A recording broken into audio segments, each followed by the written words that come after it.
దుల్కర్ సల్మాన్, మీనాక్షి చౌదరి హీరోయిన్లుగా యాక్ట్ చేసిన latest movie lucky Bhaskar. ఈ మూవీ వెంకీ అట్లూరి డైరెక్షన్లో తెరకెక్కింది. అక్టోబర్ 31న రిలీజ్ అయిన ఈ lucky Bhaskar cinema first day నుంచే మంచి టాక్ ను సంపాదించుకుంది. ఇప్పటి వరకు లక్కీ భాస్కర్ మూవీ 100 కోట్లకు పైగా కలెక్షన్స్ ను రాబట్టి దుల్కర్ సల్మాన్ కెరీర్ లోనే సూపర్ హిట్ మూవీగా నిలిచింది.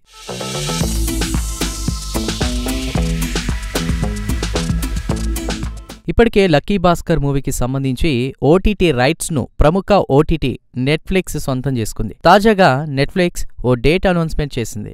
నవంబర్ 28 నుంచి లక్కీ భాస్కర్ మూవీ స్ట్రీమింగ్ కానున్నట్లు ప్రకటించింది. ఈ మూవీ తెలుగుతో పాటు తమిళం, మలయాళం, కన్నడ, హిందీ భాషల్లో నెట్ఫ్లిక్స్ వేదికగా స్ట్రీమింగ్ చేయనున్నట్లు వెల్లడించింది. ఇదిలా ఉండగా ఈ మూవీ నవంబర్ 30న లేదా డిసెంబర్ 1st వీక్లో స్ట్రీమింగ్ చేస్తున్నట్లు వార్తలు వినిపించాయి. కానీ అంతకంటే ముందే స్ట్రీమింగ్ చేస్తున్నట్లు ప్రకటించడంతో మూవీ లవర్స్, ఫ్యాన్స్ ఖుషి అవుతున్నారు.